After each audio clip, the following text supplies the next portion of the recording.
Welcome to today's video, where we explore the impact of the Australia 2025-26 budget on skilled migration. In this budget, delivered by Treasurer Jim Chalmers, migration planning levels were highlighted with significant implications for the future of visa allocations.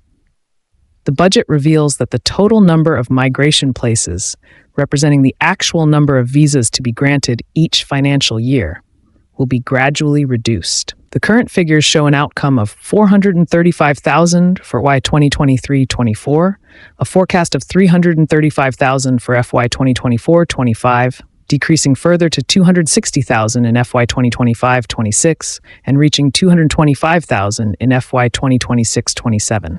Net overseas migration is expected to remain at 225,000 for both FY 2027-28 and FY 2028-29. This decline signals that while planning levels determine how many visas are set to be granted in a given financial year, the process of visa grants may face delays as fewer places are allocated, potentially causing applications lodged in previous or current financial years to be processed over an extended period.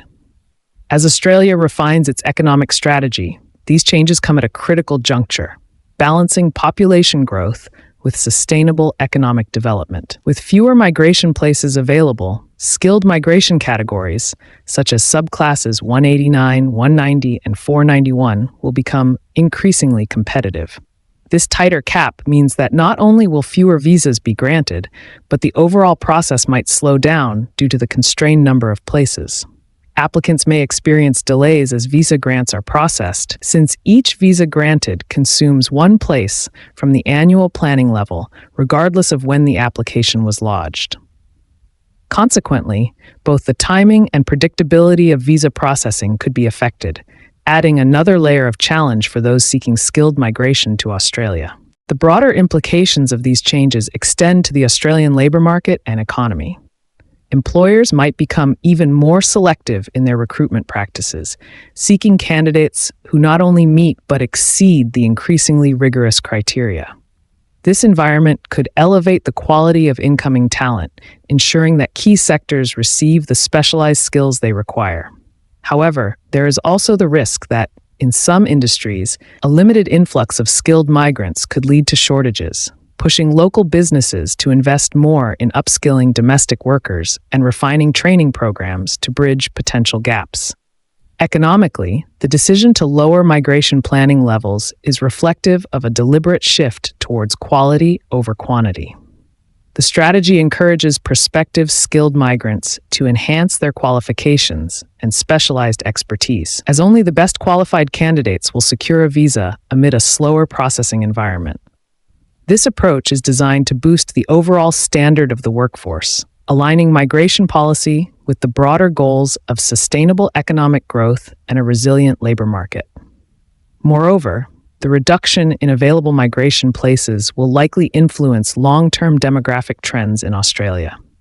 With fewer visas granted each year, there may be a gradual slowdown in population growth, impacting community diversity and the provision of social services.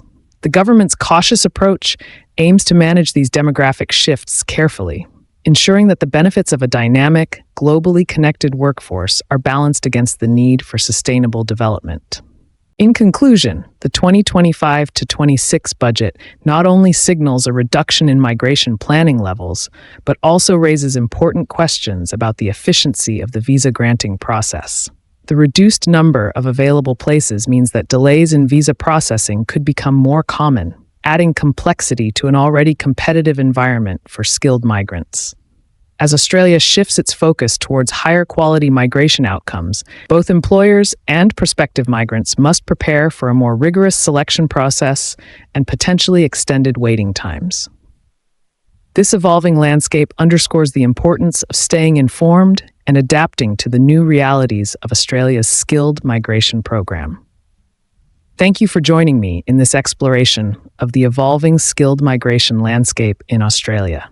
If you found this analysis insightful, please subscribe for more in-depth discussions on economic policies and migration trends. And feel free to leave your comments or questions below.